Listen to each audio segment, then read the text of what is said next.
Another day, another video. So today's video has to do with being your own best friend, being your biggest hype person. And with COVID and everything, we've been spending more time alone, hopefully getting to know ourselves a little more. And these last few years, that's exactly what I've been doing.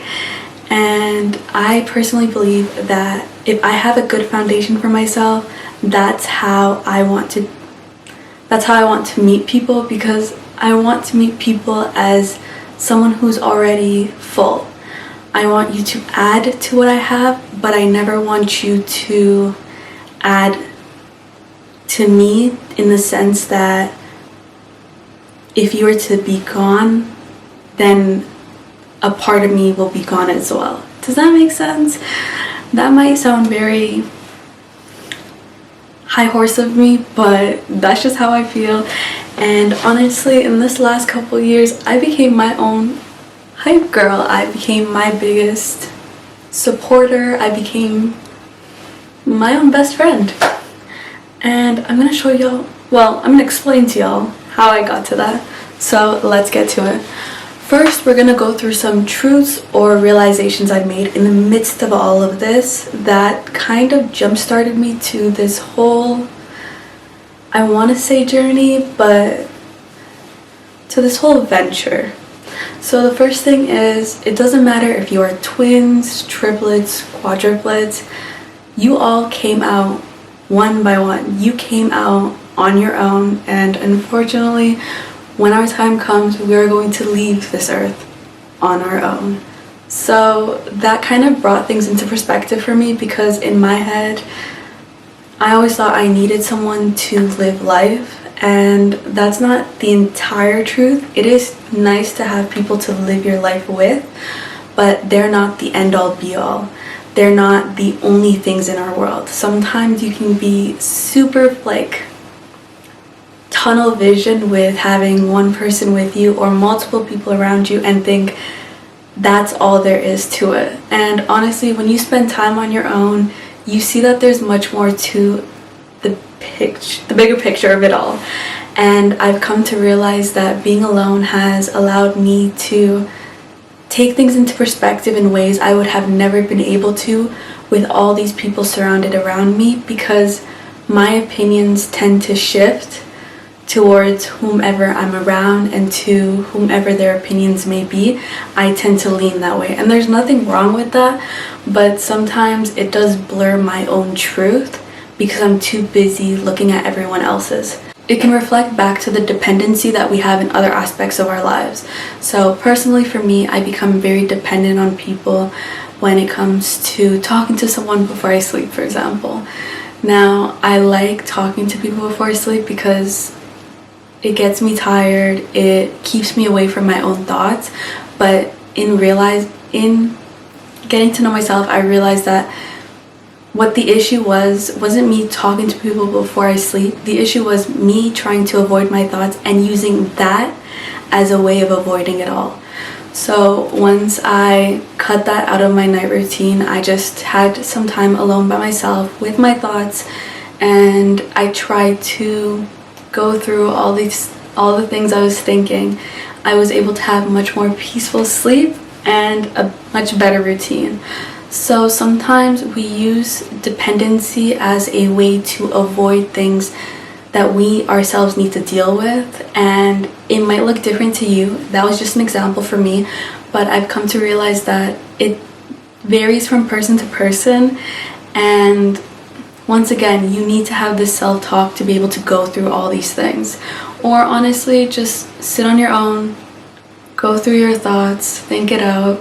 Sometimes thinking can be our biggest, our devil on our shoulder, but it can also be the thing that helps us the most, because our worst thoughts tend to be the things that are stopping us the most in life.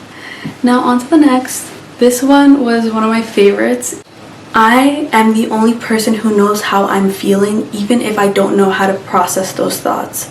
Now, sometimes what we do is we use other people, once again, to either push away from these feelings or to shed some light on these feelings. But sometimes the issue with all of that can be that we're using other people to either deflect or reflect what we're trying to see. And instead of seeing it from our own lens, we're seeing it from their lens or their point of view, which may not always be beneficial. Now, I don't have the best feelings sometimes. I do get into ruts, and sometimes I actually don't need to be by myself to deal with those ruts. I might want to be around with people, and there's nothing wrong with that. But I think the issue comes about when you're using other people to kind of push away these things once again, to push away these feelings or to dismiss these feelings. Because what I've noticed for myself, at least, is the more I push away things and the more I allow it to pile up, once it becomes too high, then either I implode or it's just not a pretty scene. So to avoid all that, you want to be able to deal with your feelings in a manageable way and more manageable pieces. So if it's a lot of things, take your time, one by one, go through all these things you're feeling, and it can relate to your thoughts once again, because these are all interchangeable and it all affects each other as well. So now, on moving past the reality of it all, the thing that propelled me to start taking these steps is I had to go through the thick of it, and that's pretty much this segment. Now, the first thing is, being alone doesn't mean you are lonely. Now, sometimes the most euphoric feelings you can be feeling are feelings that you feel when you're on your own, doing things that you like to do on your own. But when you're feeling lonely, it can be like feelings of secluded, it can be feelings of you having no one around you. Now, I have my friends. If I need to, if I ever feel lonely, I know I can call them up, I can hit them up, and I'm good. But that doesn't take away from me needing alone time. Especially with being an introvert, I find that I need more alone time than other people may do. And me being alone and doing what I want to do alone tends to allow me to see things in a different light. So rather than going out with people or going out to eat with people, me going alone to eat by myself and experiencing that, it opens my eyes to a new experience that I wouldn't have been able to do if I was with those other people, because that is something I am used to. Make sense? Stay with me here. So, what I mean to say when I say all of this is you taking the time to progress yourself, to take care of yourself, doesn't mean that you are a lonely person. You can be in the midst of a bunch of people that you call your friends or acquaintances, and you can still feel lonely in the midst of it all. Those feelings that you're feeling, whether you have people around you or you don't have people around you, they're the same feeling. But you taking that time to be alone doesn't mean you're lonely. It can make you lonely sometimes when it's too excessive or you're feeling closed off from everyone else. That can definitely lead to it, but it is not something that automatically makes you lonely. So that was something that really propelled me to enjoy time for myself, enjoy the things I do for myself, and just, it's a different type of endorphins, that's for sure.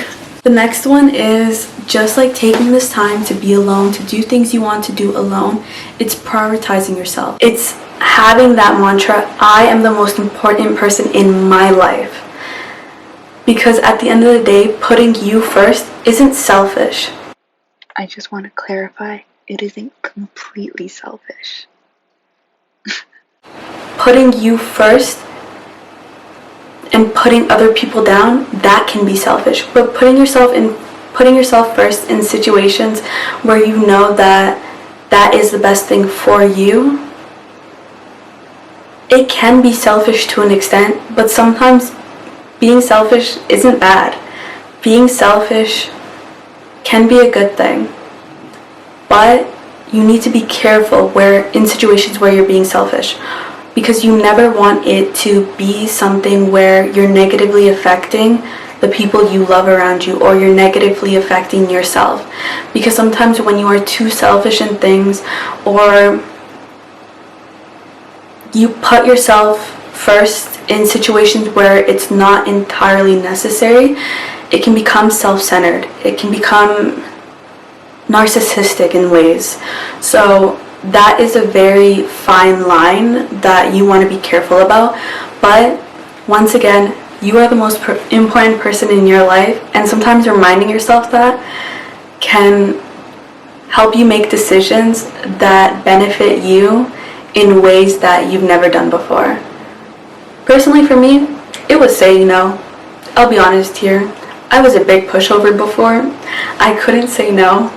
And once I came to the realization that this, sometimes me saying no, although it looked like it was helping the people around me, it wasn't benefiting myself. I was putting myself down to do what I thought at that time was necessary for me to maintain what I had, or the relationships I had with those people. And now I know when to say no. I know my boundaries.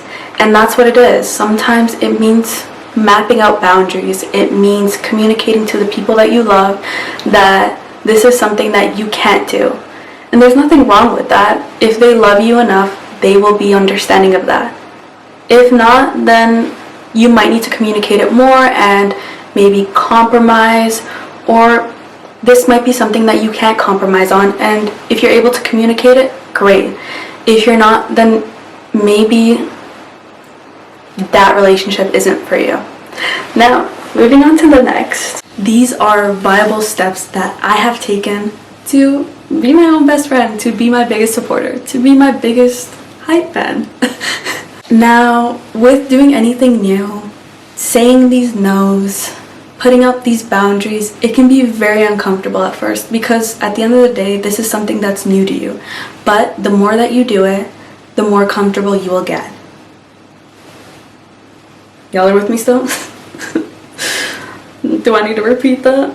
Here, let me say that again. It can be uncomfortable at first to take these steps needed, but with anything else, the more you do it, the more comfortable you'll get. Now, the next one is valuing the time you take for yourself. With being an introvert, before at least, when I was taking time for myself, it was just for me to take a step back from everything. Now when I do it, it's me valuing this time that I take for myself, and even if I'm not progressing myself in the most obvious way, I'm taking that time for myself, and that time is therefore valuable. In any shape or form. If I'm even doing self-care, if I am recording this video, this is stuff I'm doing for me. This is stuff I love to do. So value that time, because with anything else, you don't know how long it's gonna last. The next one is, there are times when you're gonna want company, and there is nothing wrong with that. But what you do need to understand is those times that you need company, sometimes you need to break it down. So why do you want that company? What's the situation that's making you feel like you need this company? Now, after going through all those questions, that self-talk, if you feel like you just want to be around someone, hey, hit up your friend. There's nothing wrong with that. But just as I said with the last one, just as important as it is to value time with yourself, it is also important to value time around the people you love and care about. And that concludes the video. I hope you guys enjoyed. If you want to see more of me, check out my socials. They'll be linked down below, and they'll be up here. My Instagram is the one I'm most active on, FYI. And yeah, I hope you guys enjoyed it, and I'll see y'all next time. Bye.